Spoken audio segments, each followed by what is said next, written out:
gbogbo ẹ̀yin kan ní lóòótọ́ ni ó ṣẹlẹ̀ bẹ́ẹ̀ gbogbo ẹ̀yin tẹ́ ní lóòótọ́ ni ó ṣẹlẹ̀ bẹ́ẹ̀ wàláhì tá ẹ bá jẹ́ kí ọmọ yín lọ lé ọkọ ní ọmọ ọdún 6 kán sì máa kó bá sùn fún lọ́mọ ọdún 9 ẹ ṣe súnà. Allah. ẹ jẹ́ kí ọmọ yín lọ lé ọkọ lọ́mọ ọdún 6 ẹ fi fọ́rẹ̀ yín kẹ́ wá jẹ́ wọn ọmọ bá lò pọ̀ lọ́mọ ọdún 9 àwa gbàgbé ẹ ṣe súnà àwọn wọ̀nà Saudi lọ́yọ̀ kọ́kọ́ wọ̀nà kó tó kà wá. Allah. lórí ọ̀rọ̀ January February ó yẹ Saudi ọkọ́kọ́ wọ̀nà kẹ́ tó sọ páwa náà àwa wọ̀nà bíbá nítorí pa lo January February nítorí pa kíyàn kí Christmas ló ti wá sọ wá dẹni ná nítorí pa kíyàn pé Happy New Year ló ti wá sọ wá dẹni ná gbogbo ẹni tó wá ágìw yìí ẹ̀yin náà lóṣù míì tẹ́ lò ju January February lọ ayé tí wọ́n ń gbé Saudi Arabia náà làwọn náà sì ń gbé Nàìjíríà yìí ṣé Islam tí wọ́n ṣe Saudi Arabia làwọn náà ṣe Nàìjíríà yìí sá Islam fẹ́ Islam àkóyàn mọ́ra ní ti Saudi Arabia bó bá ti jẹ́ mùsùlùmí kódà kó má jẹ́ mùsùlùmí tó bá parọ́ tásìrí ọba ti tú o free láti wọ Mẹ́kà láti wọ Medina láti wá sin lọ bí an mú ẹ gan ní tí wọ́n bi ọ́ léèrè ní pé kó ka Fatiha kó pèrun kó ka sura tó kà lé Fatiha tó bá ń kírun kó sì ṣe kalimatu shahada kí wọ́n gbọ́ tó bá ti ṣe yẹn wọ́n ti gbàgbọ́ pé mùsùlùmí ni ọ́ tẹ́ ẹ bá kìlọ̀ fáwọn arìndìn tí ń gbójú jáde lórí íńtánẹ́ẹ̀tì yìí ayé ó sọ pé bẹ́ẹ̀ ṣe ṣe nù Allah. ayé ó sọ pé ọ̀dọ̀ yín lòmùgọ̀ pín sí. kí gbogbo ẹ̀yin olóòfẹ́ apàdà sórí ìkànnì Yorùbá Space TV níbi tá a ti máa ń mọ àwọn ètò àti ìròyìn wá fún yín lónà kọ̀ọ̀dù kan gbogbo tó ń ṣẹlẹ̀ káàkiri Nàìjíríà pàápàá nílẹ̀ Yorùbá ti wa ẹ wo tó bá jẹ́ ìgbà àkọ́kọ́ tí yín rè lórí ìkànnì yìí ẹ bá wa subscribe ẹ sì má gbàgbé láti tẹ bọ́tìn kékeré tó dàbí àgbo yẹn tí yóò máa ta yín ní lóko nínú ìgbà tá a bá ti mú fídíò tuntun wá síta ẹ wo èyí tá a tún fún wa fún yín lónìí àrà ọ̀tọ̀ ni ó yá ẹ wá lọ bó ṣe ń lọ ẹnì tó ní bẹ́ẹ̀. ọlọ́lẹ́mi ọlọ́run ni mo dá ayé bẹ́ẹ̀ mo dá ọ̀run kó lè jẹ́ ìmọ́lẹ̀ mo dá òṣùpá kẹ́ ẹ lè máa fi méjèèjì ka ọjọ́ ayé wàlíkọ̀ mọ́ra ìtàlámọ́ adada sinina wal hisab kẹ́ ẹ lè máa fi oòrùn àtòṣùpá kẹ́ ẹ lè máa fi méjèèjì ka ọjọ́ ayé. alákàlọ́ dhalika illa ọlọ́lẹ́mi ọlọ́run ọ̀dá àwọn nǹkan wọ̀nyí àyàfi pẹ̀lú òdodo. tufasilu kí ni nǹkan tí mo fẹ́ lò ẹ wò láyé òde òní à ń rí Gregorian calendar oṣù Gregorian oòrùn ni wọ́n fi calculate Allah. ọba mi ló fi sí ọpọlọ àwọn ènìyàn àwọn ará Rome láyé ìjọ́un àwọn èèyàn ti gbọ́n ọjọ́ ti pẹ́ kì í ṣe nísìn ẹ̀yin tẹ́ ẹ jẹ́ ẹlẹ́sìn nílẹ̀ Yorùbá ẹ mọ́ sọ wá darú oko ẹ wo àti ọdún tí kì í ṣe 2,000 2,300 ọdún mọ́ tí wọ́n ti bẹ̀rẹ̀ ń tí ń jẹ́ Gregorian calendar wọ́n calculate ọjọ́ ayé láì ní instrument kankan wọ́n dẹ̀ get it right. Allah. wọ́n wojọ́ tójò kọ́kọ́ bẹ̀rẹ̀ lọ́dún yìí wọ́n wojọ́ tí òtútù kọ́kọ́ bẹ̀rẹ̀ lọ́dún yìí wọ́n wá ka ní kọ̀ọ̀kan ẹni tí ó lo òkúta ń lo òkúta lójoojúmọ́ ẹni tí ó máa fàlà sára ògiri ń fà sára ògiri lójoojúmọ́ wọ́n fi wá gẹ̀ẹ́tì ẹ̀ láàrin ọdún 10 wọ́n fi wá gẹ̀ẹ́tì pé 365 days ní ń jẹ́ ọdún kan. Allah. òtútù ó máa wá láàrin November December January February ìyẹn lásìkò winter kó tó di pé summer ó bẹ̀rẹ̀ sí ní wọlé wọ́n calculate ẹ̀ láì ní instrument ẹyọ kan ọlọ́ndẹ guide wọn wọ́n get it right tá a bá wá ní nítorí pé wọ́n pè lórúkọ òrìṣà ọpọlọ tí wọ́n fi kó kíní yẹn jọ ń sọpọlọ kékeré tí gbogbo kọ̀mpútà àti gbogbo technological instrument tá a ní láyé lónìí tí ò lè já tí wọ́n ti ṣe 2,000 ọdún ó lé sẹ́yìn tí wọ́n ti ṣe ṣebí à ń pè ní 2024 nsìn ètò mi pé wọ́n ti bẹ̀rẹ̀ kíkà rẹ̀ láti 2024 years ago nígbà tí ò sí telescope tí ò sí nǹkankan wọ́n get it right ìyẹn ló bí January ló bí February March April títí dé parí oṣù ẹlẹ́ẹ̀kejì òun lóṣù ojú ọ̀run oṣù tá ń lo òṣùpá láti count ìran Lárúbáwá lọ́lọ́run fún oṣù ojú ọ̀run ò wá látọ̀dọ̀ Ọlọ́run gangan Ọlọ́run fi sí ọpọlọ àwọn èèyàn ni. Ọ̀kan nínú àwọn bàbá Ànábì karùn-ún sallallahu alayhi wa sallam. òun ló fọ́ọ̀mù ẹ̀, kì í ṣe mùsùlùmí, kò kírun, kò gbààwẹ̀. Ó stọ́dì àwọn wẹ́dà ọjọ́ ayé tó ní í ṣe pẹ̀lú ilẹ̀ Lárúbáwá, ń ló fi fọ́ọ̀mù oṣooju ọ̀run, ń la fi rí Muharram. Kọ́tsọ̀ wọn ni làwọn fi fọ́ọ̀mù ẹ̀. Àwọn òyìnbó lo ń tó ní í ṣe pẹ̀lú oòrùn lókè sánmọ̀. Àwọn Lárúbáwá lo ń tó ní í ṣe pẹ̀lú kọ́tsọ̀ àti wẹ́dà wọn fi fọ́ọ̀mù oṣù. Ibẹ̀ láti rí Muharram, oṣù tá a harama rẹ̀ fúnra wa pé nìkan kan gbọ́dọ̀ bára wọn jà. Safar, ẹni tó bá ṣẹ̀ tó yẹ ká lé kúrò nílùú, oṣù tá a máa lé, tá a máa ṣe sèfáàrà fún, olóṣù Safar, Rabiul Awwal, ìgbà tó tutù ṣẹ̀ṣẹ̀ ń bọ̀ tí ò tí ì pọ̀, Rabiul Thani, ìgbà tó tutù yẹn bẹ̀rẹ̀ sí ní wọra ẹlẹ́ẹ̀kejì, Jumadal Ula, ìgbà tí ó jẹ́ pé tó o bá gbé omi síta yóò jà mọ́dà, yóò di ice block, Jumadal Thani, ìgbà tí òtútù pọ̀ gan jù tí ó di rigidi, Jumadal Thani, kí ló tẹ̀lé? Rajab, Sha'ban, àsìkò Rajab nígbà tí a bẹ̀rẹ̀ sí múra láti kórè oko, Sha'ban nígbà tá a kórè oko tán tó ń jẹ́ pọ̀ nínú ìlú tó ń kálukú jẹun tó yó ni a fi pè Sha'ban. Ramadan, àsìkò tí ooru pọ̀, ìgbà tó tutù lọ tán àti kórè oko. Ìkórè oko àwọn Lárúbáwá máa ń tẹ̀lé òtútù ni, àti kórè oko àti jẹun tán a fẹ́ bẹ̀rẹ̀ sẹ́sìn mi, ooru wá dé. Ooru wọn tèkì bí oṣù 5 sí 6 kó tó lọ. Oòrùn burúkú lókè sánmọ̀, àsìkò tó oòrùn yẹn wá lé tí ìtì pọ̀ gan débi pé èrùpẹ̀ fẹ́ máa di Ramadan, ó fẹ́ máa di eérú. Ibẹ̀ ni wọ́n ti yọ Ramadan, kó tó wá kan Sawal, kó tó wá kan Dhul-Qa'dah, Dhul-Hijjah, tí í ṣe ìtọ́kàn nínú oṣù. Ètò túmọ̀ sí pé látàrí Ànábì Ibrahim ni wọ́n ti ń ṣe hajj. Ìyẹn tó ẹ̀rí fún mùsùlùmí pé kì í ṣe pé ńgbà Ànábì dé ló wá introduce ẹ máa faṣọ kọ́ra kẹ́ ẹ máa yípo lé Olúwa, bí wọ́n ṣe ń ṣe látàrí Ànábì Ibrahim nìyẹn. Ìgbà Ànábì Ibrahim lọ tán ni wọ́n sọbẹ̀ di léèrè òrìṣà. Èrè òrìṣà ò sí ń bẹ̀ tẹ́lẹ̀ nínú Baitul Atiq láyé Ànábì Ibrahim. Ìní Dhul-Hijjah fi lè wọnú oṣù tí wọ́n ń kà lọ́dọ̀ wọn. Ẹ wo ètò Ọlọ́run lórí ènìyàn, ẹ wo àánú Ọlọ́run lórí ènìyàn. Lita'alamu adada sinina wal hisab, torí ká lè bá rí ọjọ́ ayé kà, ká lè bá rí ìṣirò ọjọ́, ìṣirò wákàtí, ká lè bá rí kà. Àwọn kan ni wọ́n ronú. Allah ní mi dá gbogbo àyàfi pẹ̀lú òdodo.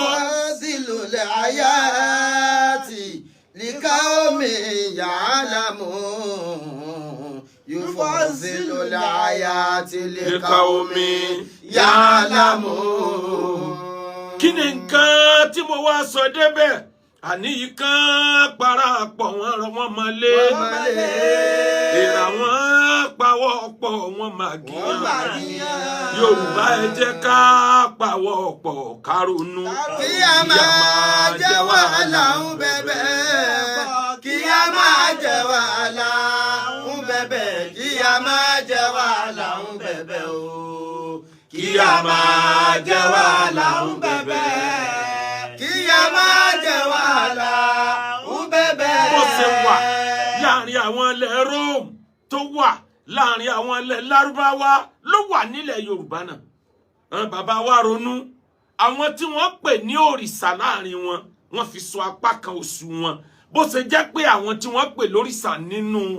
ìtì Róòmù náà, wọ́n fi sọ oṣù tiwọn náà. Àmọ́ oṣù tulẹ̀ Yorùbá 30 ní gbogbo ẹ̀, 30 kò sí ètò dé ń bẹ̀. Nínú oṣù ti Gregorian calendar 30 ńbẹ̀, 31 ńbẹ̀, 29 ńbẹ̀. Nínú ti Lárúbáwá ọ̀kan jẹ́ 29, ọ̀kan jẹ́ 30, yóò tún jẹ́ 29, yóò jẹ́ 30. Ní tilẹ̀ Yorùbá 30 ní gbogbo ẹ̀. Ó ń lóṣù Ṣẹrẹ, Èrèlé, Ẹrẹ́nà, Igbe, Èbìbí, Òkúdù, Agẹmọ, Ògún, Ọ̀wáwà,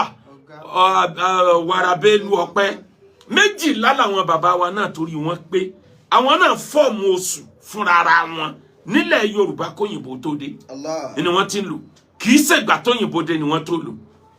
àṣà òyìnbó ló dé ló gbà kúrò lọ́wọ́ Yorùbá ìran Yorùbá kí ló sọ wá dẹ̀rù ẹ̀yìn ìran Yorùbá kí ló sọ wá dọ̀tá ara wa ìran Yorùbá ẹ jẹ́ á ronú bí ọdún kan bá parí báyìí ọdún tí ń kọ̀ǹtró ayé lónìí òun lóṣù Gregorian calendar kódà bọ́jẹ̀tì ilẹ̀ Saudi Arabia oṣù January February ni ẹ gbélé lórí báyìí láti bí ọdún 5 àbí 10 sẹ́yìn wọ́n lò oṣù ojú ọ̀run fún bọ́jẹ̀tì ìlú wọ́n lò oṣù ojú ọ̀run fún ẹ̀sìn wọ́n lò January February láti fi control ètò ìjọba ìlú nígbà tá a bá wá lè sọ pé àwọn ìjọba Saudi ọ̀wọ̀ náà nítorí pé wọ́n lò January February wọ́n fi ń ṣètò ìjọba kí ló dé tá wá fẹ́ sọ páwa làwọ̀ wọ̀ náà Saudi lọ́yọ̀ kọ́kọ́ wọ̀ náà kó tó kà wá Allah. lórí ọ̀rọ̀ January February ó yẹ Saudi ọkọ́kọ́ wọ̀ náà kẹ́ tó sọ páwa náà àwa wọ̀ náà bíbá nítorí pa lo January February nítorí pa kíyàn kí Christmas ló ti wá sọ wá dẹni náà nítorí pa kíyàn pé Happy New Year ló ti wá sọ wá dẹni náà gbogbo ẹni tó wá ágìw yìí ẹ̀yin náà lóṣù míì tẹ́ lò ju January February lọ ọ̀rọ̀ ẹ̀sìn nìkan ilẹ̀ lè lo oṣù ojú ọ̀run fún tí ó mu majority yín ẹ mọ ọjọ́ birthday yín nínú oṣù ìjìrí tòní àárọ̀ yẹ ẹ lè mọ̀ ẹ lè kọ lẹ́tà sí yàn nínú ọ̀rọ̀ ìlú àfẹnitẹ́ bá jọjá àfa àlòkù ní ọgbọ̀yé kí ló dé tá a fẹ́ sọ wá dọ̀tá ara wa bọ́dún kan bá fẹ́ parí báyìí àwọn àràn kọ̀ọ̀kan nínú ayé orílẹ̀-èdè kọ̀ọ̀kan nínú ayé wọ́n á bẹ̀rẹ̀ planning ọdún kan la fẹ́ parí kí ló kàn nínú ọ̀rọ̀ wa kí la fẹ́ fi kún ibo láti fail lórí ètò ìjọba tá a ṣe lọ ibo ló kù tó yẹ ká fi kún lórí ètò ìjọba wọ́n bẹ̀rẹ̀ sí plan ẹ̀ bí ṣe rí gbogbo ayé nù Allah. ìran Yorùbá nìkan ni ò ní tiẹ̀ ìran Haúsá bẹ́ẹ̀ ṣe ń wò wọ́n yẹn wọ́n ti plan kí la fẹ́ ṣe ní 2025 2026 2027 wọ́n ti plan ẹ̀ lẹ́ o ìran Ìgbò plan tiwọn ìran Yorùbá ló wà lójú kan bá a tiẹ̀ fẹ́ plan ẹ̀ ìjà tá a fẹ̀sìn dálẹ̀ yìí gan ò lè járe dúráyè kankan a kàn sọ́ra wa dọ̀tá ara wa àní ìkan pa wá ọ̀pọ̀ wọn máa lé wọ́n máa lé àwọn pawọ́pọ̀ wọ́n máa jiyàn Yorùbá ẹ jẹ́ ká pawọ́pọ̀ ká ronú kí a máa jẹ wàhálà ń bẹ̀bẹ̀ kí a máa jẹ wàhálà ń bẹ̀bẹ̀ kí a máa jẹ wàhálà ń bẹ̀bẹ̀ o kí a máa jẹ wàhálà ń bẹ̀bẹ̀ kí a máa jẹ wàhálà. àǹfààní yàrá tàlẹ́ ayé falitẹni a ó ṣe fi akọmọ. iná ṣe fi ìyá ìdá lámúyò ní àmàmúrò. iná ṣe fi ìyá ìdá lámúyò ní àmàmúrò. ẹ̀yin tẹ̀ ń dá wàhálà ẹ̀sìn sílẹ̀ nílẹ̀ Yorùbá mo pẹ̀yìn ará àdúgbò mo pẹ̀yìn ará àjọ tí ń dá wàhálà sílẹ̀ ẹ kìlọ̀ fáwọn òmùgọ̀ tí wọ́n gọ̀ tí wọ́n fẹ́ lọ́wọ́ tí wọ́n fẹ́ láàrin ẹ lọ kìlọ̀ fáwọn òmùgọ̀ àwọn arìndìn àwọn mùgáfàn tí wọ́n ń bẹ láàrin yìí. fọ́lì tẹ̀níyà ó ṣẹ̀fẹ̀ àkùmù. ẹ lọ kìlọ̀ fáwọn òmùgọ̀ àrin yìí dáadáa. iná ṣẹ̀fẹ̀ àyíṣà lámúyò ní àmàmúrò. iná ṣẹ̀fẹ̀ àyíṣà lámúyò ní àmàmúrò. tẹ́ ẹ bá kìlọ̀ fáwọn arìndìn tí ń gbójú jáde lórí íńtánẹ́ẹ̀tì yìí ayé ò sọ pé bẹ́ẹ̀ ṣe ṣe nù. Allah. ayé ò sọ pé ọ̀dọ̀ yín lòmùgọ̀ pín sí gbogbo ayé move lórí ààrẹ ẹ dákun ṣé ayé tí wọ́n ń gbé Saudi Arabia náà làwọn náà sì ń gbé Nàìjíríà yìí Allah. ṣé Islam tí wọ́n ń ṣe Saudi Arabia làwọn náà ń ṣe Nàìjíríà yìí sá Islam fẹ́ Islam àkóyàn mọ́ra ní ti Saudi Arabia. Allah. bọ́ ọba ti jẹ́ mùsùlùmí kódà kọ́ ọmọ jẹ́ mùsùlùmí tó ọba parọ́ tásìrí ọba ti tú o free láti wọ Mẹ́kà láti wọ Mẹ́dínà láti wá sin lọ bí wọ́n mú ẹ gan ní tí wọ́n bí ọ léèrè ní pé kó o ka Fatiha kó o pèrún kó o ka súrà tó kàlẹ́ Fatiha tó ọba ń kírun kó o sì ṣe kalimatu shahada kí wọ́n gbọ́ tó ọba ti sẹ́yìn wọ́n ti gbàgbọ́ pé mùsùlùmí ni ọ Allah. àmọ́ àwọn tọ̀dọ̀ wá ń bì bí an bá rí ọmọ sálásí tó ń kírun wọ́n tún pè on kèfèrí wọ́n tún kódà ilẹ̀kùn náà àwọn ni wọ́n ṣí sílẹ̀ ẹ wo plan tí Saudi Arabia ní fún 2025 ẹ lọ wò dáadáa nínú gbogbo bí tí wọ́n kọ sí Saudi Arabia plan fún 2025 ilẹ̀ Yorùbá ò ní plan ìjọba wa ka budget bẹ̀tí ilẹ̀ Yorùbá ò dá plan tiwa ní nǹkan méje ní Saudi Arabia ní kókó táwọn fẹ́ ṣe fún ìlú Mecca fún ìlú Medina láàrin 2025 nìkan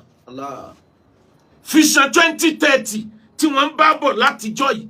tí wọ́n ti fẹ́ ṣe nǹkan 19 tí ò sórílẹ̀-èdè kan tó ṣe rí láyé wọ́n continue rẹ̀ 2030 náà làwọn ni wọ́n parí majority rẹ̀ ẹ wo Saudi Arabia ẹ wo lẹ̀ Nigeria ẹ wá wo àwọn mùsùlùmí Saudi Arabia ẹ wá wo bí wọ́n ṣe ń plan àkọ́kọ́ tí wọ́n ṣe lára 2030 Vision 2030 ìlú Niyom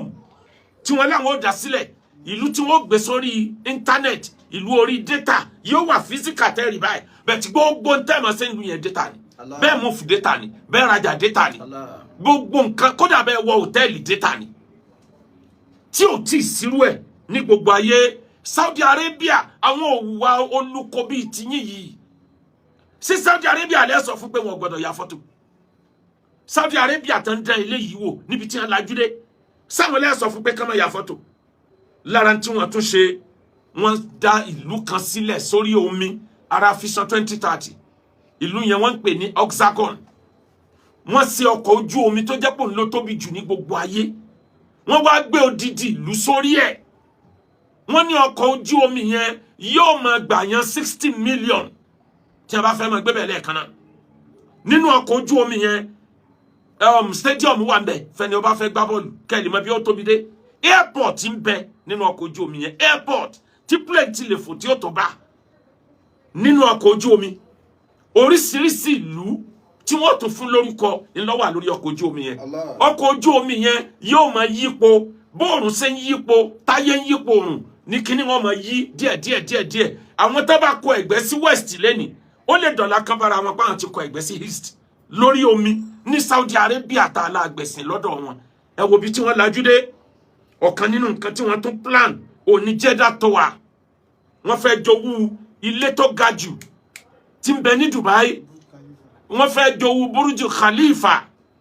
wọ́n wá ní Jeddah làwọn kọ́ sí àwọn ó dẹ̀ sí ní 2030 wọ́n lòun ní ó ga jù ní gbogbo ayé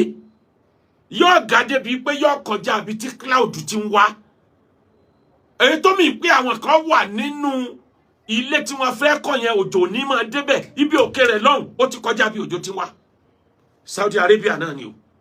Saudi tá a la bá dẹ̀sìn pọ̀ ẹ wo plan wọn ẹ wo bí tí wọ́n lajú dé Riyadh Metro wọ́n plan wípé ọdún 2025 yìí làwọn bẹ̀rẹ̀ Riyadh Metro train tó fast jù tó fast jarun plane lọ àwọn làwọn kọ́ lò kí China gan tó lò ẹ wo Saudi Arabia ẹ wo plan ẹ wo bí tí wọ́n bá yé lọ ya aládàlẹ̀ ayé. fali tẹ̀níyà ó ṣẹ̀fẹ̀ yakùn iná ṣẹ̀fẹ̀ ya ìdá lámúyò ní àmàmúrò iná ṣẹ̀fẹ̀ ya ìdá lámúyò ní àmàmúrò. wọ́n wá rí i pé 2030 ó kù ọdún mẹ́fà lẹ́yìn.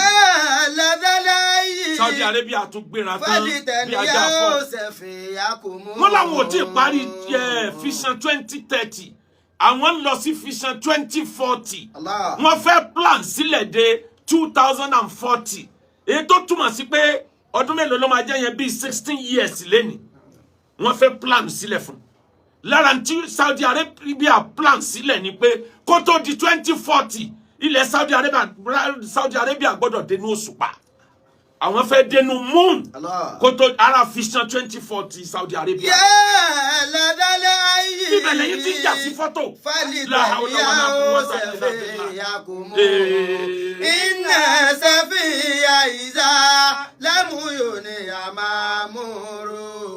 iná sẹ́fìyà ìzá lámúyò ní àmàmúrò. Saudi Space Agency ara Vision 2040 wọ́n ní láti 2025 àwọn ọmọ àwọn tí wọ́n bá gbárí wọ́n máa kọ́ wọn ní gbogbo university bí a ṣe lè ṣe satellite sá hangi sókè sánmọ̀ àwọn ọmọ producer satellite tá a fi ń lo fóònù lókè sánmọ̀ àwọn náà fẹ́ bá China àti America fà ara plan wọn nù wọ́n fẹ́ dénú òṣùpá wọ́n fẹ́ dénú Mars ẹ̀yin sì ń dúró lórí pé man lam yarda bi qada'i wala yasbir ala ni'mati falyakhruj min tahti samai ẹni tí ó bá yọ́nú sí kádàrá Ọlọ́run tí ó sì yọ́nú sí dẹ̀ra Ọlọ́run kó bínú kúrò lábẹ́ sánmọ̀ ayé wọ́n ti ń kúrò lábẹ́ sánmọ̀ ayé o tí wọ́n máa wo ayé lọ́ọ̀kan báyìí bí ìgbà tí wọ́n ń wo bọ́ọ̀lù ní jìnnà tẹ́fẹ́tẹ́fẹ́ àwọn tí wọ́n lọ sínú òṣùpá àwọn tí wọ́n ti kúrò nínú ayé táwa ń bẹ yìí tí wọ́n bá kú síbi tí wọ́n wà ayé kọ́ ni wọ́n kú sí. àwọn tí wọ́n ti wà níbi tó jìnnà tẹ́fẹ́tẹ́fẹ́ wọ́n rí ta wọ́n rí inú ilé wọ́n predict ọjọ́ tó sùn ó lè wọ́n predict ọjọ́ tó sùn ọwọ́ wọ́n predict ọjọ́ tó tutù ó bẹ̀rẹ̀ lójoojúmọ́ náà forecast weather ọjọ́ kọ̀ọ̀kan wọ́n predict àìmọye nǹkan ìwọ tó wà á mọ local government yẹn tán ó wá ń dúró lórí pé wọ́n wrong ó yá àdìsí wo dáadáa ni intanẹ́bì wí lọ yàgbọ́ yẹ anábì kì í sọ tí ó tako common sense wàláhì ẹ wo new year tí wọ́n pariwo yìí wọ́n predict ẹ̀ láti bí ọdún kan ni mo ti kà ìlú tí ó kọ́kọ́ rí new year 2025 ó ń bẹ lórí internet dédé aago tí ó dọ́dọ̀ wọn láago 12 àwọn tó jẹ́ pé lẹ́yìn aago 12 alẹ́ wọn ni wọ́n bẹ̀rẹ̀ new year tí wọ́n ń bẹ lórí internet country tí ó tẹ̀lé gbogbo ayé kódà ẹni tí ó ṣe new year kan àwa ti pariwo new year lálẹ́ àná àwọn kan ò tí kúrò ní 2024 alẹ́ yìí làwọn kan ó ṣẹ̀ṣẹ̀ wọ 2025 gbogbo ẹ̀ ló ti wà predicted kí ló dé dur kama yaduru dar man lam yadur kama yaduru daru adaru yaduru alayhi kí ló dé tẹ́ fẹ́ sọ lẹ̀ Yorùbá dilẹ̀ oko kí ló dé tẹ́ fẹ́ ẹ̀sìn ò le tó báyìí ẹ̀sìn ò múnira dání tó báyìí ẹ̀sìn náà ló ní káyètì ara wa ibo ni Islam ti sọ mo ti sọ láì mọye gbà méjì láyà nù Quran àyà ojú ogun bẹ tí wọn bá yín ṣọ̀tá ẹ bá yín ṣọ̀tá ẹ gbọ́dọ̀ wọn lè yọ́nú sí yín àfi ká ẹ tẹ̀lé ẹ̀sìn wọn lan tardu anka yahudu wala nasara hatta tattabi'a millatahum àfi tẹ́ ẹ bá tẹ̀lé ẹ̀sìn wọn lókù wọn lè yọ́nú sí yín àwọn àyà ojú ogun nù ja'idul kuffara wal munafiqin waglus alayhim báwọn jà ẹlẹ́ kankan mọ́ wọn àyà ojú ogun ni àwọn àyà àgbà tí ò sójú ogun wà nílẹ̀ tó jẹ́ àyà àfẹ́ tó jẹ́ àyà àfọkànbalẹ̀ tí wọ́n bá ń jagun lọ́wọ́ ní Nàìjíríà ìjọba Nàìjíríà ò ní máa sọ fún wọn wípé àwọn tẹ́ ń bá jagun àwọn Boko Haram ẹ dákun ẹ bẹ̀rù Ọlọ́run o ẹ fọwọ́ra wọn lórí ni o ntíjọba ó sọ ni pé ẹ clear everybody dànù ẹ clear wọn dànù ntí ń jẹ́ ojú ogun nìyẹn al-Islamu dinun wa dawla méjèèjì ní Islam kópọ̀ ẹ̀sìn ní ìjọba ni bẹ́ẹ̀ náà ni Qur'an ṣe sọ kalẹ̀ ẹlòmíì wá ń bẹ̀rẹ̀ pé kí ló dé tẹ́ ma wá ka aya Qur'an tí ń ṣépè lẹ́nìkan ẹlẹ́ fi ń kírun bẹ́ẹ̀ ni ìyẹn ni mo sọ táwọn kan gbé jáde nínú àwọn apá kan àwọn oníṣẹ̀ṣe tán ní alábòsí ni ṣé kí n gbàgbé ẹ̀sìn tèmi nítorí pé mò ń fẹ́ àlàáfíà kí n má lè dúró lórí ntẹ́sìn mi wí ẹ má jà bára wa jà ni mò ń wí mi ò lè kú ònú Islam láyé tí màá fi kú inú Islam ni ẹbí mi sí inú Islam máa tán sí inshallah ẹ má jà bára wa jà ni ìyẹn ò sọ pé kí n má lè validate tó jẹ́ ẹ̀tọ́ Islam pé bó ṣe yẹ kó lọ lélẹ́yìí náà wá ń jáde wọn ni alábòsí ni ṣé kí n wá tẹ̀lé ẹ̀sìn tiẹ̀ lọ pátápátá ìgbà yẹn mo tó dẹni rí Ọlọ́run ò ní jẹ́ kí n ríru ẹ̀ yàrá dalẹ̀ ayé. fẹ́lí tẹ̀ni yá ó ṣe fi àkùmù iná ṣe fi ìyá ìdá lámúyò ní àmàmúrò iná ṣe fi ìyá ìdá lámúyò ní àmàmúrò. kí ló dé tàǹkà Kùránì tọ́lọ̀ ń fi ṣépè fẹ́ nìkan tá a sì fi ń kírun kódà tá a fi ń ṣàdúrà fẹ́ lómi. gbogbo àyà Kùránì látòkè délẹ̀ ọ̀rọ̀ Ọlọ́run ni bó o bá ń ka ó máa gbà ládàá wájú Ọlọ́run kódà tó o bá ń ka tàbátì àdá o tún ní ládàá tó o máa gbà gbogbo kẹ́límà tí ń bẹ nínú alukur'an gbogbo hurufu tí ń bẹ nínú alukur'an gbogbo ń tó jẹ́ ọ̀rọ̀ Ọlọ́run látòkè délẹ̀ lọ́dọ̀ àwa mùsùlùmí kíkà rẹ̀ ó máa fi gbà ládàá ni eléyìí tí wọ́n fi ṣàdúrà fún ànábì kan nínú Qur'an tó o bá ń ṣe lórí ara rẹ̀ orúkọ ànábì yẹn kọ́ ni ó máa jẹ́ fún ìwọ ni ó máa jẹ́ fún ntí Qur'an fi wà nù àwọn máa ń fi tàbátì àdá kírun dáadáa kódà téèyàn gbà ládàá dáadáa pé ni Ọlọ́run bínú sí ìwọ náà tuntun ká ẹ wá dákun ẹ má jẹ́ abára wa jà ńlá ń wí gbogbo àwọn ẹlẹ́sìn yìí náà ò máa wí eléyìí nípa Islam tẹ́lẹ̀ ìjà ló dé lórí ìdòwò ẹ wo Vision 2040 tilẹ̀ Lárúbáwá ẹ wá wo ti Lárúbáwá tó plan níbi àwa ti wà lójú kan náà Saudi Arabia plan pé kò ní kọjá 2040 àwọn ò ní nídìí kọ́bọ̀ mọ́ nínú owó hajj àtowó humra àwọn ti diversify wọ́n ti ṣe diversification yẹn wọ 60% báyìí pé ẹja gbójú kò bí ọ̀rọ̀ hajj bógun bá ṣẹlẹ̀ lágbàáyé tẹ́nìkan kan ò ní wá hajj sáà ní maintain economy wa ni epo olúwa diamond ilẹ̀ Saudi gold ilẹ̀ Saudi ó pè wá ẹ jẹ́ ká mójútó ìyẹn ní Nàìjíríà ò mójútó ló fi jẹ́ pé po nìkan ni wọ́n gbọ́kànlé ìwọ tó ń wò wípé táwọn èèyàn bá lọ hajj mọ́ ebi ọ̀pá Saudi níbo Saudi ti diversify wọ́n ti tún wá bẹ̀rẹ̀ tourism oríṣiríṣi pé Mecca àti Medina nìkan ló wà fún Islam tó bá fẹ́ wo desert irú eléyìí tá máa lọ wo ní Dubai yẹn irú ẹ̀ náà ti wà Saudi ńsìn gbogbo nǹkan mèremère tí ó máa mú àwọn èèyàn wá náwó sílùú wọn yàtọ̀ sọ́rọ̀ ẹ̀sìn gbogbo ẹ̀ ní Saudi plan lọ́sàn lóru lára nǹkan tí Saudi tó ń plan fún 2040 Saudi ń wọ́n náà pé àwọn ò fẹ́ depend lórí dọ́là mọ́ àwọn fẹ́ máa lo owó àwọn direct láti fi ṣe ọ̀pọ̀ nǹkan láyé ibẹ̀ làwa sì ti ń jà sí fọ́tò là ń jà sí irùngbọ̀n là ń jà sí ṣòkòtò ọ̀kanlẹ̀ là ń jà sọ́rọ̀ ẹ̀há ẹ wo bí tí Saudi lajú dé tani ó pè Saudi lára oko ọ̀kan nínú ìlú tó dáa jù láyé lónìí ní home city Saudi Arabia ló wà los google ẹ̀ ní home NEOM ní home city owó tí wọn ná sí project kan rí láyé ní Saudi Arabia náà lè lórí ya ala dhali hayy fali taniya safiyakum inna safiya idha lam yuni amamuru inna safiya idha lam yuni amamuru Dubai wọ́n control jò látòkè sánmà Dubai lo technology wọ́n fi control jò òjò ọdún mẹ́wàá ìníkíní yẹn wọ́pọ̀ lẹ́ẹ̀kan náà ní last year ń ló fa omíyalé tó fẹ́ gbé ìdajì Dubai lọ drone tẹ́yìn fi ń ya fídíò lóde pàtí tá a bá ń jó tí fídíò ọmọ ya gbogbo ẹni tí ń jó kiri the same drone làwọn lo technology láti improve drone yẹn lọ sí òkè sánmà ibi tí cloud funfun wà electric ń bẹ lára drone yẹn yóò bẹ̀rẹ̀ sí ní máa kọjá láàrin gbogbo àwọn cloud yóò máa da gbogbo ẹ̀rú pọ̀ yóò máa send electrical wave sínú ẹ̀ ìgbà tí ó bá tó wákàtí méjì òjò ọgbọ́dọ̀ márùn tó bá jọ́dọ̀ yín bíbá ẹni ẹni ọ̀dàn wọ̀ ẹ́ ti pè ń kèfèrí àwọn ibi tó jẹ́ desert tó le jù ní Saudi Arabia Saudi team plan àti lóhun tó bẹ́tà tí Dubai lò pé òjò gbọ́dọ̀ máa rọ̀ sílùú àwọn from time to time àwọn ọgbọ́dọ̀ gbogbo ibi tó jẹ́ desert majority ẹ̀ làwọn sọ di ilẹ̀ tí ṣe desert mọ́ Saudi tá a lá tẹ̀lé nìyí o Saudi fẹ́ gba World Cup Saudi tá a lá tẹ̀lé nìyí o Saudi ń gbàlejò nílẹ̀ Saudi ṣé wọ́n sọ fún yín pé kò sí Christian ní Saudi Arabia ni percentage wọn kéré ni just 2%. ṣé wọ́n sọ fún yín pé àwọn ẹlẹ́bọ díẹ̀díẹ̀ ò tún kù ní Saudi Arabia ni percentage wọn kéré ni just 1%.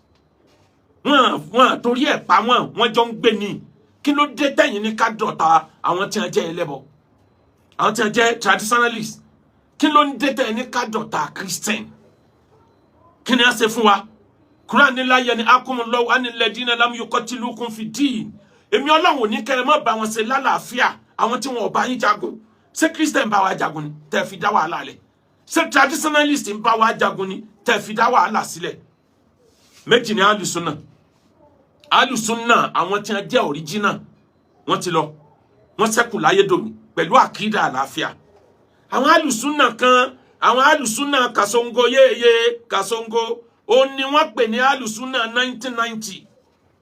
àwọn ni dá wàhálà lẹ̀ àwọn ni wọ́n fẹ́ sọ ìlú wa ni wọ́n fẹ́ sọ dàlí Jánnà láì tí ìdọ̀run o àwọn sùnà kasongo àwọn ni wọ́n fẹ́ dá wàhálà sílẹ̀ fún wa sùnà 1990 ayakumullah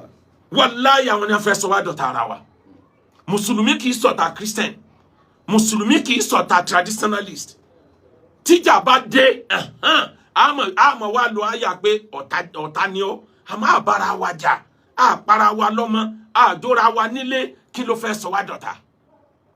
Ẹ lọ sí Dubai ẹ lọ káyé ẹ̀sìn gbogbo ẹ̀sìn tí ń bẹ láyé ní ń bẹ ní UAE United Arab Emirates gbogbo ẹ̀sìn tí ń bẹ láyé àtẹni tí ń sin màálù gbogbo ẹ̀ ní ń bẹ ní UAE òǹkàlùkù ń ṣe tiẹ̀ lábẹ́lé ni Islam nìkan ni wọ́n pronounce sókè bí wọ́n ṣe tòlú tiwọn nìyẹn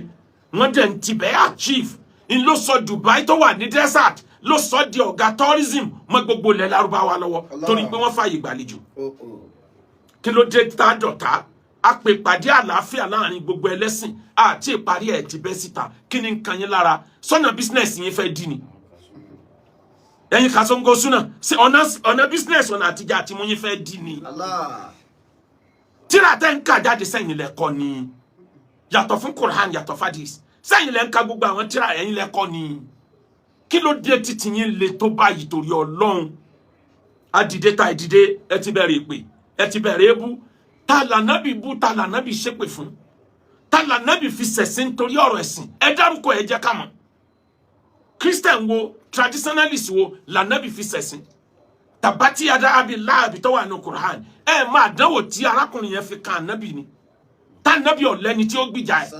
kí àyà yẹn tó sọ̀kalẹ̀ nítorí Abu Lahab àdánwò gbà ló fi kan ànábì kọ́ lóhun tó gbìjà sallallahu alayhi wa sallam. ẹ wá ní ọmọ bára wa jà àwa ń pariwo pé kájọ jẹ́ ọmọ Yorùbá ìyẹn ò bà ẹ̀sìn wa jẹ́ lakum dinukum waliya din ẹ máa ṣẹ̀sìn tíyàn àwọn náà máa ṣẹ̀sìn tiwa bẹ̀tẹ̀ já gbà pé níyànjọ ni wá ó ń bẹ ní London ó tó bẹ́ẹ̀ kó bá Christian ní London jà kó o pè ní kèfèrí ó tó bẹ́ẹ̀ wọn bí ọ̀dà ó ń bẹ ní America ó tó bẹ́ẹ̀ kó o pè traditionalist America kó o sọ pé àwọn ẹlẹ́bọnú àwọn olórí burúkú ó ń tàn wọ́n lọ ẹ̀wọ̀n ẹ manage ara yín lọ́hùn àmọ́ gbé dé Nàìjíríà ẹ ń fi wá pawó ẹ ń gbé lọlẹ̀ Lárúbáwá ẹ ń rìkọ́ọ̀dù lọ́tún lọ́sì ẹ lọ́ọ́ fi gbowó nílẹ̀ Lárúbáwá lọ́dọ̀ àwọn Lárúbáwá tí wọn ò tí ì já àwọn Lárúbáwá tí wọ́n sì wà lórí àkídà tí Saudi Arabia ti jùnù tipẹ́tipẹ́ torí Saudi Arabia ti mú àkídà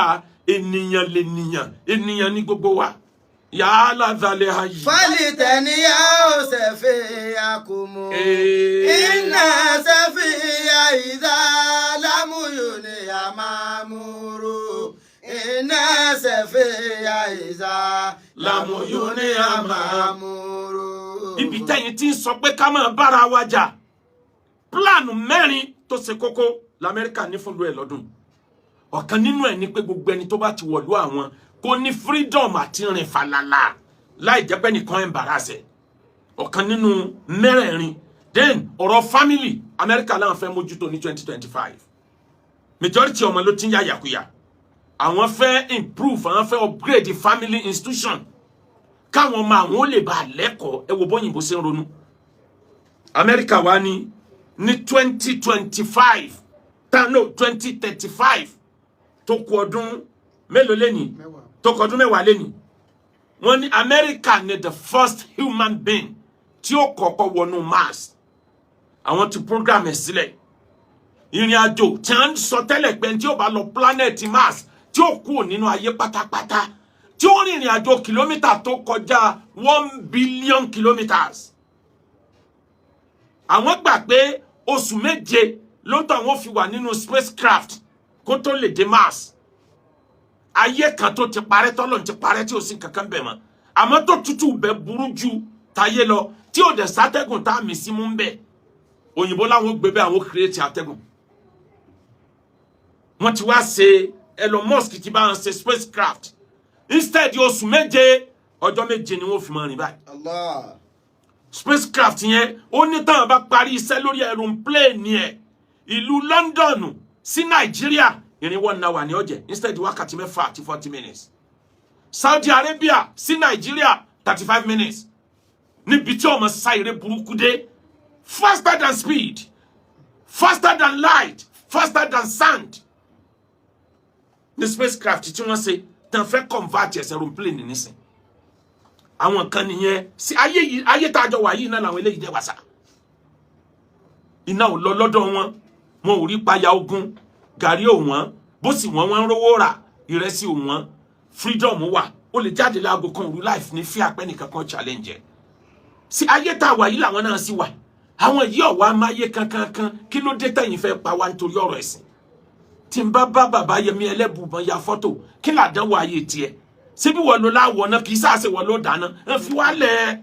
ṣé wọ́n lọ fẹ́ wọ́n náà ní kí ni problem ẹ. mo bá bàbá Takuti Jésù ya fọ́tò ìkan tàgẹ̀ pé àwọn èrò náà ìwọ má wọ́ọ̀rì fi wọ́n fà wá lẹ̀ ẹ̀yin Kasongo súnà Kasongo ìmọ̀rin yẹn dáadáa Kasongo yéye ẹ̀yin Kasongo súnà yàtọ̀ ẹ̀yin súnà 1990 tẹ ẹ̀yin Sálàfí 1990 tẹ wá bà gbogbo ẹ̀jẹ̀ ẹ wò bá Amẹ́ríkà ṣe ń ronú Amẹ́ríkà ní 2035 àwọn fẹ́ dénú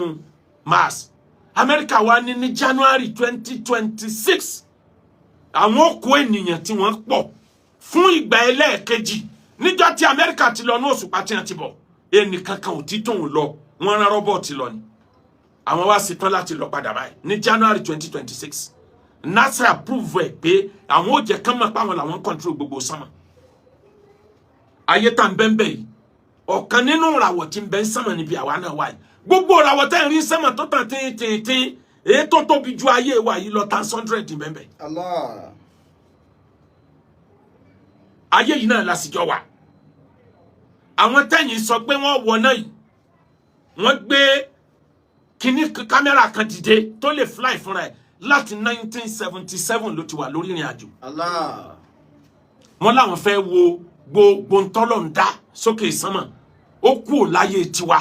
láti bí 40 ọdún plus sẹ́yìn ó wà oríṣiríṣi ayé ló ti kàn lọ́nà tí ò rí nǹkan kan bẹ̀ tí wọn ò lè káàntì ẹ̀ mọ́ òun ló jẹ́ ká mọ̀ pé oòrùn tiwa yìí oòrùn ẹyọ kan kọ́ ló wà àwọn oòrùn míì náà tó wà fáwọn ayé míì tí oríṣiríṣi ayé tó ń rotate ẹ̀ orí oòrùn kan wọn lọ mọ́lẹ̀ ju oòrùn tiwa yìí lọ ní 50 times ó sì tóbi ju oòrùn tiwa lọ ní 100 times Allah. oòrùn yẹn ò ṣeé wò fún kámẹ́rà yẹn níbi tó mọ́lẹ̀ dé ayé yìí náà lásìjọ wà àwọn kan rí eléyìí àwọn kan sì tún gbàgbọ́ nù wọn pọ́lọ́hún bẹ́ẹ̀ yàrá dalẹ̀ ayé. fẹ́lìtẹ̀ni a ó ṣẹ̀fẹ̀ àkùmù. iná ṣẹ̀fẹ̀ àyídá lámúyò ni a máa múru. iná ṣẹ̀fẹ̀ àyídá lámúyò ni a máa múru.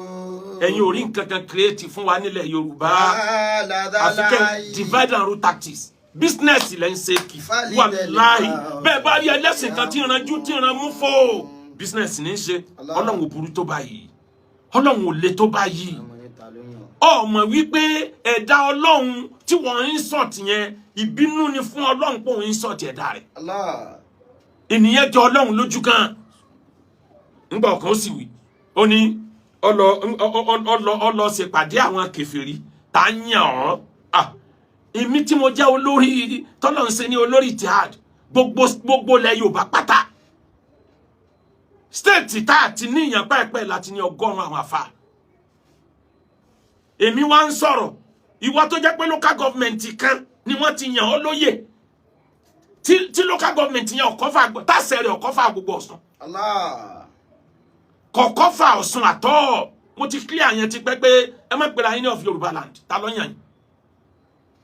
mo sọ fáwọn tí wọ́n fẹ́ gba sẹ̀ríà lọ́yọ̀ọ́ mo ní tí kì í bá ṣe pé ẹ̀yin ò pick ẹ̀ mọ̀ nípa politics ayé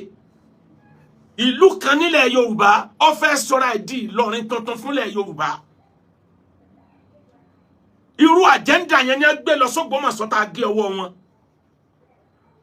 wọ́n fẹ́ kí gbogbo ilẹ̀ Yorùbá yòókù ọmọ rí ìlú kan gẹ́gẹ́ bí aláṣẹ lórí ọ̀rọ̀ Islam how come níbi ayé lajúdé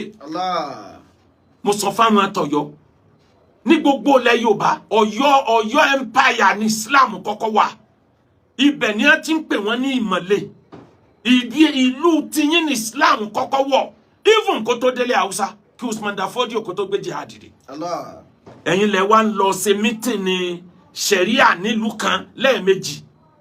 àwọn wá sọ́dọ̀ tiyín ẹ̀yin lẹ ń lọ sharia àbòsí lélẹ́yìí mo sọ pé a nídìí sharia nínú Islam lóòótọ́ ni mo wí bẹ́ẹ̀ ẹ̀sìn mi ní Islam máa defend ẹ̀sìn mi ẹni inú bá ń bí náà nínú ọ̀yà bí bet ilé ìtẹ́ ń gbé bọ̀ yìí irú ètí wọ́n gbé wọ Zamfara níjọ́sí tó fail tí wọ́n gé Gàdábè lọ́wọ́ tí wọ́n fi dájọ́ ṣẹ̀ríà lórí nǹkan táwọn náà ń ṣe irú ẹ̀lẹ́yìn náà ń gbé bọ̀ wàláhì tí wọ́n bá ní wọ́n fẹ́ lo ṣẹ̀ríà lódodo gbogbo ẹ̀yin tẹ́ ń bẹ lórí íńtánẹ́ẹ̀tì rẹ̀ ó yẹ wọ́n ti tì yín lọ bí tí ò yẹ kẹ́ lọ. Torí ṣẹ̀ríà ó gbé dájọ́ lé yín lórí pé ẹ̀ ń ba ayé àwọn èèyàn jẹ́ ẹ̀ ń ba orúkọ àwọn èèyàn jẹ́ ẹ̀ ń ba ìjọmọlúwàbí àwọn èèyàn jẹ́ ẹ̀ mọ ẹjọ́ tí ń dá fún wọn láwọn ìlú Islam ẹjọ́ ẹni tó báyàn lórúkọ jẹ́ lórí íńtánẹ́ẹ̀tì ẹ lọ wádìí pẹ̀lú ẹjọ́ wo ni wọ́n ń dá fún wọn mi fẹ́ sọ jáde kán má lo against Islam ni kì í sí ẹ̀ṣẹ̀ tó kéré láwọn ìlú ilẹ̀ Lárúbáwá ẹ wá rílẹ̀ Yorùbá rò pé ibi tó luko ni ẹ kàn jáde òǹkálukọ kàn máa sọ gbogbo nǹkan rárá kò possible ìlú kan ò lè wá control gbogbo ilẹ̀ Yorùbá ẹni tí ó bá sọ pé òun lo lórí á jẹ́ pé gbogbo ilẹ̀ Yorùbá ló gbà fún kì í ṣèlú local government ẹyọ kan yóò wá bí pé wọ́n control gbogbo ilẹ̀ Yorùbá rọ́bìtà ló lórí gbogbo òjọ́ ìtìhádù gan bẹ lábẹ́ rọ́bìtà ni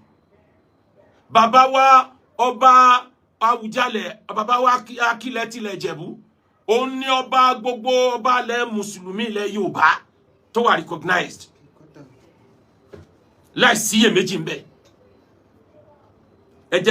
jẹ́ ká jọ gbé lálàáfíà láwí tẹ́ ẹ bá gbà ká jọ gbé lálàáfíà èmi nìkan mo lè fèsì gbogbo yín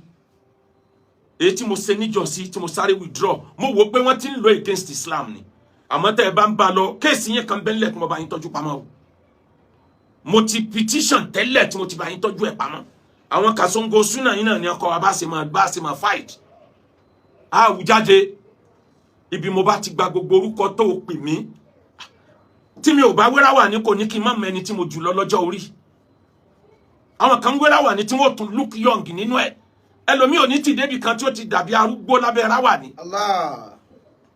Yàrá dalẹ̀ ayé. Fali tẹ̀ni yá ó ṣẹ̀fẹ̀ yakumu. Iná ṣẹ̀fẹ̀ yá ìdá lámúyò ní àmàmúrò. Iná ṣẹ̀fẹ̀ yá ìdá lámúyò ní àmàmúrò. Kí ló dé tẹ́ fẹ́ dalẹ̀ Yorùbá rú? Yàrá dalẹ̀ ayé. Ẹ wá dákun ẹ̀yin ìjà ẹ̀sìn. Mo lọ Google ẹ̀ lórí internet pé the most insulting tribe in Africa tribe ìran tó lè bú yàn jù tó lè ṣépè fún yàn jù l'Áfíríkà wàláhì Yorùbá ni wọ́n kọ. Allah. Ẹ̀yin ẹlẹ́sìn tó yẹ kẹ́ ẹ tún ṣe ẹ̀yin náà lẹ tún wá dákun yìí wọ́n á pè wá bẹ́ẹ̀ bí ọdún mẹ́ta sẹ́yìn wọ́n ní ìran Yorùbá ló lè kàyàn lábùkù jù l'Áfíríkà why nítorí pé àwọn ẹlẹ́sìn tó yẹ kán ṣàtúnṣe àwọn náà dákun. Yẹ́ lẹ́dẹ́lẹ́ ayé. Gbogbo ká máa bú ẹ̀sìn ara wa ẹ lọ stop ẹ̀. Mùsùlùmí ọ lọ stop ẹ̀. Ẹlẹ́sìn Christianity ọ lọ stop ẹ̀. Traditionalist ọ lọ stop ẹ̀. Tó bá jẹ́ pé afẹ́ ká láàfíà yóò work ẹ jẹ́ ká stop ẹ̀. Èmi tí mò ń bẹ̀bẹ̀ ká stop ẹ̀. Mo rí náà traditionalist tó jáde tó ní nígbà àṣírí ẹ̀sìn wọn tú wàláhì kò sí àṣírí kankan tó tún pa Islam. Òǹkàlùkù jọ ń parọ́ mọ́ra wọn ni Arabu rọ ni majority ntọ́ kálukú sọ tí n tó fa àyà Kùránì ó ní mo ti sọ yẹn tó bá dinú Ramadan náà mo fẹ́ mọ̀ defend tí wọ́n sọ nípa Islam láì ní bú àwọn tó sọ láì ní insult wọn one after another ni mo fẹ́ mọ̀ mú jáde inshallah ọmọ ìyá mi àní ìkan pa ọ̀pọ̀ wọn mọ́lé. wọ́n lè ra wọ́n pawọ́ ọ̀pọ̀ wọn màgíyàn Yorùbá ẹ jẹ́ ká pawọ́ pọ̀ ká ronú kíyà máa jẹ wàhálà ń bẹ̀bẹ̀ kíyà máa jẹ wàhálà ń bẹ̀bẹ̀ kíyà máa jẹ wàhálà. À ń lo àgbo nílẹ̀ Yorùbá a fi ń tọ́jú ara wa dẹ̀ ń gbádùn wọ́n kọ́ nígbẹ́rẹ́ ọ̀dà ìgbọ́yà wọn nígbẹ́rẹ́ náà ti dá ẹ dákun kí ló dé tọ́jà pé àwọn èèyàn yẹ ẹ lè bá wọn níbi àtúnṣe ibà ń rí àwọn alùsùnà bíi sèkìmúra nílẹ̀ níbi àtúnṣe àtàwọn tí wọ́n jọrú wọn bẹ́ẹ̀ kí ló dé ẹ̀yin ò lè rí àtúnṣe ẹyọ kan tẹ́ ṣe láyé bẹ́ẹ̀ tí nǹkan kan bá ti fẹ́ bàjẹ́ báyìí ẹ pòṣíṣàn ara yín síbẹ̀ ẹ wàá dákun lẹ wàá dàrú látòkè délẹ̀ sẹ́sìn náà lélẹ̀ ìtorí Ọlọ́run ẹ jẹ́ àrònú dáadáa ẹ lọ ọmọ kìnnì kan dájú bẹ́ẹ̀ bá dàrú tán ẹ níbòmíì tẹ́ sá lọ ibi tẹ́ dùn sí náà ni. alẹ́ ni tó sọ yìí pé mo ya fọ́tò pẹ̀lú bàbá Yẹmí Ẹlẹ́bùbọn tọ́wá ní kèfèrí méjì bàbá Yẹmí Ẹlẹ́bùbọn mò ń bọ̀ àbáyín lálejò mò ń bọ̀ àkìyín gẹ́gẹ́ bí ẹni tó jù mí lọ nílẹ̀ Yorùbá mi ò wá agbára kan dọ́dọ̀ ẹnìkan agbára Islam tọ́lọ́run fún mi ti tó. Bàbá takú ti Jésù mo ń bọ̀ wá kí yín mo busy láwọn àsìkò Christmas yẹn ni mo ti rò pé mo ń bọ̀ wá kí yín tẹ́lẹ̀ mo kí n wá kí yín kò tí ì sọ mí di pé ẹ̀sìn mi mo drop ẹ̀ sanabi ò lọ kí àwọn tí kì í ṣe mùsùlùmí. sallallahu alayhi wa sallam. níjọ́ tí wọ́n fara ní ànábì nílùú ẹ̀ kí ló dé tó jẹ́ pé àwọn tí kì í ṣe mùsùlùmí ló ronú kàn pé wọ́n ràn wọ́n lọ́wọ́ kí ló dé tẹ̀yìn mẹ́sìnjà ànábì lọ báyìí ẹ mọ̀ báyé jẹ́ yàrá dalẹ̀ ayé. fali tẹ̀ni yà ó sẹ̀fẹ̀ yakú. iná sẹ̀fẹ̀ àyíká lámúlò ní àmà. báwo la ànábì ṣe gbáyé ànábì gbáyé nílùú Medina pẹ̀lú àwọn Christian ó gbáyé pẹ̀lú àwọn Jew ànábì ò pè wọ́n lọ́tà ànábì ò sọ pé ẹ pa wọ́n wọ́n jọ gbáyé níta ànábì tí kò láyé. àwọn tí wọn kì í ṣe mùsùlùmí àwọn traditionalist ilẹ̀ Mẹ́kà ànábì bá wọn gbé títí tá ànábì fi jáde láyé ni ó kálukú ṣe tiẹ̀ lọ́tọ̀ọ̀tọ̀ ìwà lànábì fi ń ra wọn sínú ẹ̀sìn ìwà làwọn bàbá wa fi pé majority traditionalist sínú ẹ̀sìn ìwà yẹn ni ò sí lọ́wọ́ tí ilẹ̀ yìí fi lé àwọn èèyàn kò nínú ẹ̀sìn. eléyìí tí mo sọ yìí mo ready fún dragging gbogbo ẹ̀yin admin Akeugba Gold ẹ dámọ̀ ẹ máa bá mi stop gbogbo àwọn fídíò wọn pamọ́ gbogbo ń tó bá gbà láàfún àlàáfíà òjọba nílẹ̀ Yorùbá sẹ́ẹ̀ ẹnìkan náà ni ó lead pé kálàáfíà òjọba ẹnìkan ni ó sacrifice rẹ̀ kí ló dé tẹ́ fẹ́ sọ wá dọ̀tá ara wa báyìí níbi àwọn ẹlẹ́sìn Christianity tẹ́yìn ò fura kò sí ìlú kan nílẹ̀ Yorùbá wàláhì tí ẹlẹ́sìn Christianity ò tí ì fẹ́ ra gbogbo ilẹ̀ tó yípo olùkọ́ ọ̀kàtà I'm into real estate mo mọ nǹkan tí ń ṣẹlẹ̀ nílẹ̀ Yorùbá ibẹ̀ lẹ́yìn tí ń ṣépè fáwọn èèyàn lẹ́yìn yẹ̀yẹ́ àwọn èèyàn ìwọ̀nba àjọ ìgbà tí Sheikh Jaqmal sọ níjọ́sí ó ní á difficult fún mùsùlùmí láti win ní àwọn traditionalists ṣe rò pé ló pa ni ọ̀nà bó la fẹ́ gbà win nígbà táwọn gangan ti wà divided àwọn Sufi ẹni kèfèrí ni wọ́n àwọn kan kèfèrí ni wọ́n àwọn tí ń sa sàlátù ẹni kèfèrí ni wọ́n àwọn tí wọ́n ń ṣe tàájùdù ẹni kèfèrí ni wọ́n ẹ sọ gbogbo wa dọ̀tá ara wa ẹ̀yin náà wà tó nǹkan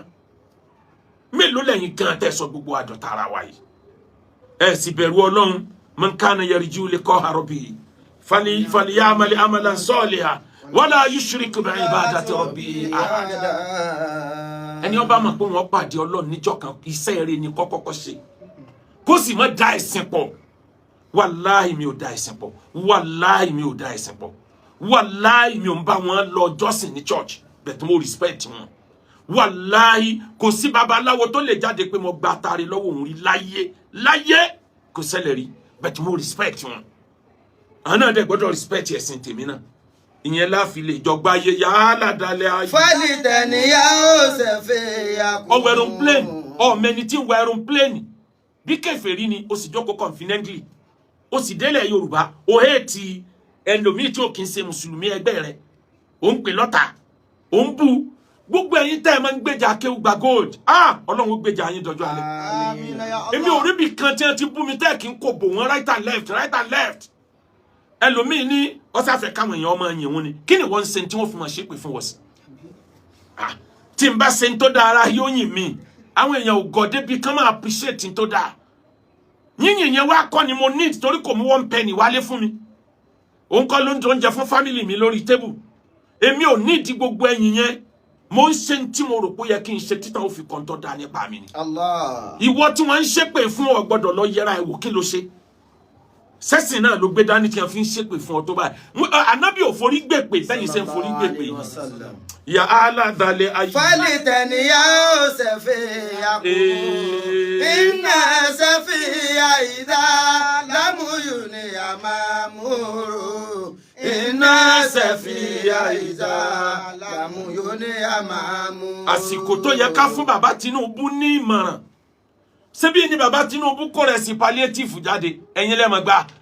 ẹ̀yin lẹ́mọ̀ pín tàbòsí ẹ̀jẹ̀ rẹ̀ sì tán ojú yín dá nígbà ẹ̀jẹ̀ rẹ̀ sì tán lẹ́wọ́ rántí pé ṣẹ̀ríà ní ká má protest o èmi ò ní ká protest against ìjọba torí inú ẹni ó campaign fún Tinubu ni mo wà bẹ̀tẹ̀ yẹra yín wò ṣé n tẹ́ ń ṣe iṣẹ́ nǹkan tọ́lọ̀ ní kẹ́ ṣe ni àwọn dynasty mẹ́ta tó popular nínú Islam mùsùlùmí nìkan kọ́ ló dá ṣe Christian support wọn, traditionalist support wọn, bẹ̀tà wọn tó lọ́pọlọ ní ẹjọ́ dájọ́. Andalusi ẹlọ́ka mùsùlùmí nìkan kọ́ ló dájọ́. Abasi tó síwájú ẹ̀ mùsùlùmí nìkan kọ́ ló dájọ́. Ottoman Empire ọwọ́ àwọn míì tí wọn kì í ṣe mùsùlùmí bẹ nínú success tí wọ́n make àti dynasty àti empire. Àwọn tí wọn kì í ṣe mùsùlùmí wọ́n jọ pawọ́pọ̀ ni with intention pé ìwà la fẹ́ promote. Mùsùlùmí ilẹ̀ Yorùbá, Christian ilẹ̀ Yorùbá, traditionalist ilẹ̀ Yorùbá, ẹja àánú cooperate lórí ìlú wa kí wọ́n sọ ìlú yìí dèrò ẹ̀yìn. Ẹ rí i pé àwọn olóṣèlú dákẹ́ lórí ọ̀rọ̀ ìjà ẹ̀sìn tẹ́ ń jà yìí. Bẹ́ẹ̀ pariwo jù bẹ́ẹ̀ lọ olóṣèlú àdáyín lò.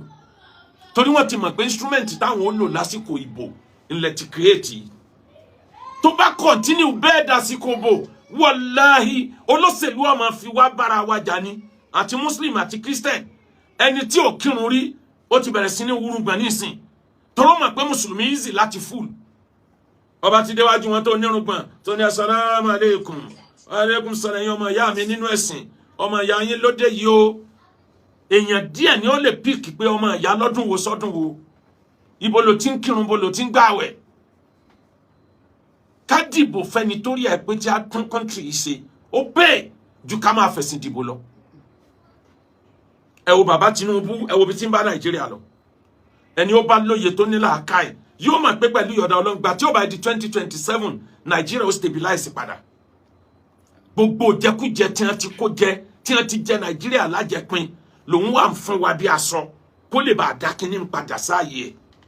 Ya Allah dhalẹ̀ ayé. Fọ́lì tẹ̀níyà ó ṣẹ̀fẹ̀. Yorùbá kí ni plánù yín fún 2027? Àwọn eléyìí ò ní jẹ́ kárọ́nà plánù kankan o. Ta lọ́kàn tí ó sì gọ́vnọ̀ ní stéètì kọ̀ọ̀kan? Ta lọ́kàn ìbò 2027 presidential? Ìbò ní lọ north ti plan, east ti plan. Yorùbá ń bẹ níbi tá a ti ń jàjẹ̀ sìn lọ́wọ́. À ń bára wa jà, à ń ṣépè fúnra wa, à ń yẹ̀yẹ́ ara wa. Bó bá dàsìkò bòbó láàṣẹ lè jọ cooperate láti gbé ẹni tí ó tún lù wá sí síbẹ̀. Kí ni plánù Yorùbá? Àní ìkan pawọ́ pọ̀ wọ́n mọ́lé. Wọ́n mọ́lé. Ìràwọ̀n pawọ́ pọ̀ wọ́n máa gé. Wọ́n máa gíyàn Yorùbá jẹ́ ká pawọ́ pọ̀ ká ronú kí a máa jẹ wàhálà ń bẹ̀bẹ̀. Kí a máa jẹ wàhálà ń bẹ̀bẹ̀. Kí a máa jẹ wàhálà ń bẹ̀bẹ̀. Ẹ dákun nínú gbogbo orílẹ̀-èdè ayé. Àwọn company tó ń produce kan wọ́n tó fẹ́ pọ̀ nínú ọ̀tìjúlẹ̀ Yorùbá lọ́sìn. Company mélòó ló kù lẹ́yìn company tí ń bẹ lẹ́kọ̀ọ́ tí ń bẹ ní Ọ̀tà lógùn state. Ẹ júwe ibi company tó pọ̀ sí máa nílẹ̀ Yorùbá.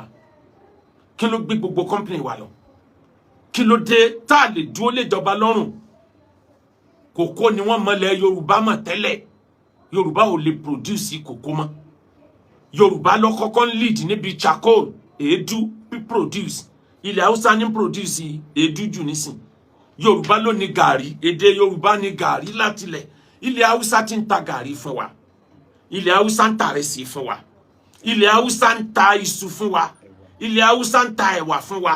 Ilẹ̀ Haúsá ń ta àlùbọ́sà fún wa. Ilẹ̀ Haúsá ń ta màálù fún wa. Mélòó nínú farm produce nílẹ̀ Yorùbá ń produce lọ ilẹ̀ Haúsá? Ẹ dárúkọ 5 péré tílẹ̀ Yorùbá ń produce lọ sílẹ̀ Haúsá. Wọ́n wá bá débi pé wọ́n tún wá sílẹ̀ Yorùbá wá gbìn nǹkan sílẹ̀ Yorùbá. Wọ́n á ra ilẹ̀ tí wọ́n bá rà tán wọ́n á gbìn nǹkan síbẹ̀ wọ́n á sì kó tírélà wá lóòdù ẹ̀ wọ́n á tó dá padà lọ sọ́n àtọ̀hún ni wọ́n ti wá padà wá tà fún wa. Kí ni plan ìran Yorùbá? Ṣé bí ká máa bára wa jagun ẹ̀sìn yìí náà láwà táwọn ọmọ owó ti dé? Ní parí ọ̀rọ̀ stampede tó ṣẹlẹ̀ lọ wàláhì àwọn ìlú tí wọ́n làjú láyé ó tó ní nǹkan tí orílẹ̀-èdè mi ò fi rise. Challenges ló gbé Saudi strong. Àárín àpáta pẹ̀lú òrùn burúkú. Wọ́n rí a challenge wọ́n dẹ̀ rise. Òtútù ló mú America àti UK rise. Bí challenge kan bá wá báyìí, àwọn orílẹ̀-èdè torí wọ́n pé láyé, wọ́n jókòó wọ́n ṣe meeting. Kí ló kọ́ sí ẹ̀? Kí lọ́nà àbáyọ? Gbogbo wa ọ̀tọ̀ ní tà lé nísìn. Ó yẹ ká wò pé kí ló mú gbogbo àwọn ọmọ wa, gbogbo àwọn ọmọ Yorùbá tí wọ́n ń dìran oúnjẹ kò sówó nílùú, ebi ń pàlú agreed. Educational system yìí ń tó pé ìran Yorùbá mọ́. Ìran Yorùbá ò kì í kàwé báyìí tẹ́lẹ̀. Gbogbo òwe tó rí ọmọ kàwá lóko tí ó ń dá àṣeyẹn mọ́. Gbogbo àwọn ọmọ wa ní primary school tẹ́ bá lọ sí China láti ọmọ ọdún méjì ní àwọn ọmọ wọn ní ẹ ti ń bẹ̀rẹ̀ láti assemble phone ńgbà tó ọmọ ó bá wọ secondary school tí ó parí secondary school yóò ti lè produce Android fúnra ẹ̀ wọn kì í sábà lọ university gbogbo bẹ̀yẹn torí wọn kà kún wasting of time ọmọ torí ẹ̀ ń pé sórí fóònù wọn tètè place ẹ̀ bẹ́ẹ̀ èyí tó jẹ́ pé ṣe carpentry ni láti kékeré ni ó ti máa kan gipọ̀ ni ó ti máa join ẹ̀ tó bá jáde secondary school tí ò bá sí òbí ẹ̀ láyé máa yọ kàwé tán fúnra ẹ̀ torí ti níṣẹ́ tí ó fi manage ara ẹ̀ kò sí ní tó burú kọ́ ọmọ wà ní university kò tó máa kọ́ṣẹ́ kankan níbo jẹ́ pé gbogbo courses tá a ní di university gbogbo ẹ̀ ní ń kó sí alọ́pọlọ tí n bá rántí teacher tó kọ́ mi ní French in secondary school mo sì máa ń ṣe pé ó lù mí débi pé kí n mọ́ wá fi French ṣe nínú ayé mi gan báyìí kí ni mo fi French ṣe lórí nǹkan tí mi ò nídìí bí wọ́n ṣe ń lu gbogbo wa tí wọ́n sọ wá di tó wù wọ́n nìyẹn àìmọye courses tá a nídìí nínú ayé Yorùbá ló kàwé jù ní gbogbo Nàìjíríà Yorùbá náà ló yẹ kíyàn ó bẹ̀rẹ̀ látọ̀dọ̀ wa kàn pé gbogbo gómìnà ẹ force vocational courses sínú course àwọn ọmọ wa láti secondary school yóò reduce àwọn yahoo yóò reduce àwọn ọmọ amúgbó tí wọn kún ta irú stampede tó ṣẹlẹ̀ yìí irú ẹ̀ ò tún gbọdọ̀ ṣẹlẹ̀ mọ́ tẹ́nìkan bá ti tún lóhun dé òun fẹ́ pín oúnjẹ there must be a way láti assist bóyá kan máa pín ní secondary school by secondary school tàbí kan gba address òǹkàlùkù kan dispatch oúnjẹ sẹ́nu ọ̀nà ilé òǹkàlùkù tàbí kan gba phone number account number òǹkàlùkù kan send owó sí account òǹkàlùkù kan dẹ̀ paste orúkọ wọn páwọn tá a fún ni èyí tó ṣẹlẹ̀ kọjá lọ Ọlọ́run níjọ́ mi ò tún ṣẹlẹ̀ àwọn oníjàgídíjàgan alákatakítí tí wọ́n dá wàhálà lẹ̀ yìí ìyẹn ò sínú ìrònú wọn o ìgbàgbọ́ wọn ni pé àlìjánà nìkan làwọn ń lé àwọn ò lé ayé ẹ wò pùrọ́ kò lé ayé nísìnyí lo fóònù kí ni fóònù wá dọ́wọ́ rẹ̀ gbogbo ẹ̀yin tẹ́ ní fọ́tò ọ̀dà ẹ jáde ẹ wá forúkọ Ọlọ́run búra pé NIN tẹ́ ṣe ẹ ya fọ́tò sim card fóònù yín ẹ ya fọ́tò ní international passport yín ẹ ya fọ́tò BVN yín ẹ ya fọ́tò ẹ jáde ẹ wá forúkọ Ọlọ́run búra gbogbo olùtẹ travel dé láyé ẹ wá forúkọ Ọlọ́run búra pé ẹ ṣe biometric ẹ tẹ̀ka torí tó bá ti tẹ̀ka o ti ya fọ́tò bank account yín ẹ wá forúkọ Ọlọ́run búra pé kò sí fọ́tò yín bẹ́ẹ̀ kí ló dé tá ẹ fẹ́ sọ wá di stone age báyé bá lajú ẹja lajú ntọ́lọ́mbá ní a máa ṣe ńlá ní ṣe apá kan ní èébú tí wọ́n ń bú Islam nísìn wọ́n lá nàbì fẹ́ ọmọ ọdún 6 ó dẹ̀ bẹ̀rẹ̀ sí bá sùn lọ́mọ ọdún 9 apá kan àwọn àfáà jáde pé ẹ má gba àdíìsì yìí gbọ́ ẹ má gbàgbọ́ ẹ̀yin kan ní lóòótọ́ ni ó ṣẹlẹ̀ bẹ́ẹ̀ gbogbo ẹ̀yin tẹ́ ní lóòótọ́ ni ó ṣẹlẹ̀ bẹ́ẹ̀ wàláhì tá ẹ bá jẹ́ kí ọmọ yín lọ lé ọkọ ní ọmọ ọdún 6 kán sì máa kó bá sùn fún lọ́mọ ọdún 9 ẹ ṣe súnà ẹ jẹ́ kí ọmọ yín lọ lé ọkọ lọ́mọ ọdún 6 ẹ fi fọ́rẹ̀ yín kẹ́ wá jẹ́ wọn ọmọ bá lò pọ̀ lọ́mọ ọdún 9 á wàá gbàgbé ẹ ṣe súnà wàláhì ẹni tí ọlọ́pàá ó kù sẹ́wọ̀n ní ọ̀pọ̀ ntí ò possible tẹ́ẹ̀dẹ̀ ń rà bọ́ ànábì lọ́rùn lóòótọ́ ni ànábì ṣe báyìí lóòótọ́ ni ànábì fọmọ ọdún 6 àníwọ̀ náà àwọn ọmọ tiẹ̀ náà tí wọ́n jóbìnrin fi fún àwọn èèyàn kan fẹ́ lọ́mọ ọdún 6 náà kí ló dé tó lè ṣe súnà débẹ̀ ṣe súnà yẹn ò ṣeé ṣe ni àmọ́ ọmọ súnà kókó yàwó 4 jọ àmọ́ ò lè ṣe súnà kọ́ fọmọ rẹ ọmọ ọdún 6 kó mú lọ lé ọkọ súnà wàá dànù tó ṣe yàrá dalẹ̀ ayé. fẹ́lì tẹ̀níyà ó ṣẹ̀fẹ̀ àkùmù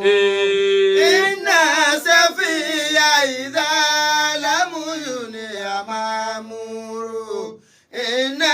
ṣẹ̀fìyà ìdá lámúyù ní àmàmúrò. ẹ wá rí i níparí gbogbo ẹ̀yin tẹ́ ẹ máa ń bá wọn mi fún wọn lésì mo ṣàdúrà fún yín ẹ ní máa padà sí ibi. Àmín ya Allah. gbogbo bí ẹ ti ń rówó ra data ọba mi ọmọ provide fún yín. tèmi ni pé ẹjẹ́ wà lálàáfíà Islam kárọ̀bá fún káràjòyè fún kò sínú Islam táwa ká o. àmọ́ bí ẹ ti ka ti yín Islam ká wọ́ àgbà ńlẹ̀ kò sínú Islam táwa ká o. zuna tó dáa táwa mọ̀ ní rutimran ẹlẹ́hàn yẹn àtàwọn míì tí wọ́n jọ bẹ́ẹ̀ ẹ̀rí súnà kankan fúrọ̀dán tẹ́ gbédè yìí eléyìí àwọn súnà Kasongo yéye eléyìí ó lè nílẹ̀ Yorùbá o á padà ṣe meeting lẹ́yìn lórí gbogbo yín ìpàdé gbogbo ẹlẹ́sìn ìpàdé àlàáfíà ṣé lérò pé lè stop ẹ ni ẹ lè stop ẹ à nígbà fún yín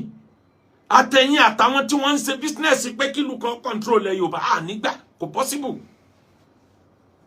ẹnìkan ní bí wọ́n bá ti ṣe súnà ta a lù yín pàmbẹ ní ayé tó lófin yìí àwọn ìjọba àwọn olóṣèlú ń wò yín náà torí pé wọ́n lò lásìkò ìbò ní o wàláhì tí wọ́n lò ní o division tẹ course yìí ni wọ́n lò tí wọ́n fi dìbò tí wọ́n fi rọ́nà lọ kí ló dé tá irú tẹ́ fẹ́ ṣe lọ́yọ̀ Aláàfin tó jẹ́ lu tèmi ẹ ṣe ní lu tiyín náà ṣe dandan ni kó jẹ́ pọ̀ yọ ni ètò ni àwọn aráàlú ẹ̀ gan wọ́n láwọn ọ̀ràn ń sẹ́ bí wọ́n bá rán mi sẹ́ ìlú mi ṣéwọ̀ ni wọ́n wà rán láti bo síbo Allah innamal mu'minina ikhwa lẹ́ẹ̀mọ̀ wí níjọ́ tẹ́ bá fa wàhálà tí wàhálà bá dé àmọ́ njọ́ ara bá tù yín tán gbogbo wa lẹ́ẹ̀mọ̀ fi náírà ní dìkìrì kí ló dé wọ́n iṣu ẹran mẹ́ran kíkan kankan pa eléyìí tí ń lérí ní Suleja mo fi ọba tẹ́mi mi bẹ lọ́wọ́ ẹ̀bùra Ọlọ́run tí ìpè kárí kámú ni o wàláhì ibi ìtànà lọ́hùn náà lọ́bẹ̀ Allah òun náà lọ́bẹ̀ o gbogbo ẹ̀yin tẹ́ ń bà wá ló kọjẹ́ nílẹ̀ Yorùbá kì í ṣèmi nìkan fídíò bàbá Mudiru ń bẹ́ẹ̀ bàbá Mudiru Markaz Hafidhahullah ó wà ń bẹ́ẹ̀ gbogbo àwọn àfáà ńláńlá yẹn láti bẹ́ẹ̀ páìlì ìjọba ṣe páìlì tìjọ síjọ tí wọ́n náà ràn wá lọ́wọ́ torí wọ́n lọ ràn á lọ́wọ́ tó jẹ́ kára àwọn fídíò yẹn kójọ tiẹ̀ náà á páìlì ẹ̀jọ bẹ́ẹ̀ bá ti fún wa lálàáfíà wà láyà wa ní ó fún yín lálàáfíà ẹ jẹ́ àjọ gbáyé rọrùn ni ẹ má sọ Yorùbá dọ̀tá ara wọn ọmọ akéwùgbẹ̀rù wító mo ní kí ẹ má ṣe kà nítorí pé rere lÓlúwa fi ń san rere. ẹ̀dá ẹ̀ ṣe rere nítorí ọ̀la. ẹ̀dá ẹ̀ hùwà rere nítorí ọ̀la. ọ̀la ẹ̀dá ènìyàn ló pàtàkì jù. kò sẹ́ni tó mọ̀la àyàfi Olúwa. ẹni fẹ́ra lé ẹ bá lè ṣe Akéwùgbà Gold dòwò pọ̀ gbogbo ẹ̀yin tẹ́ ẹ mọ̀ pt mi pé wọ́n bà mí lórúkọ jẹ́ wọ́n ń dráàgì mi ó ti di ẹran ara mi kò ní mínì kankan sí mi kò tún ara lára mi ní tí mo kàn nídìí lọ́dọ̀ tí ní pé ẹ mọ̀ bá ń dá wọn lò ẹ mọ̀ bá ń kó fún wọn padà ní tí wọn bá wọn ló sún wọn ẹ mọ̀ dá padà fún wọn ẹni fẹ́ra lé we are into real estate.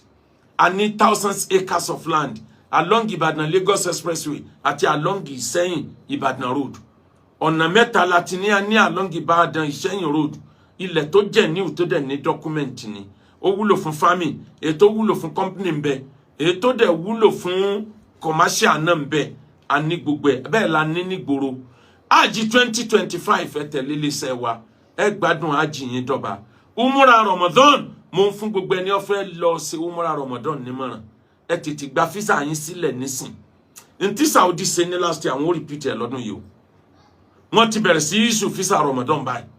ẹ tètè gba fisa Ramadan yín sílẹ̀ kó tó yíwọ́ kódà òfin pẹ́ni tó bá ti ní fisa UK US ó lè má ṣiṣẹ́ lọ́dún yìí tó jẹ́ pẹ́ni tó bá níwèé ìgbélú nìkan ni wọ́n allow fisa Ramadan lọ́dún yìí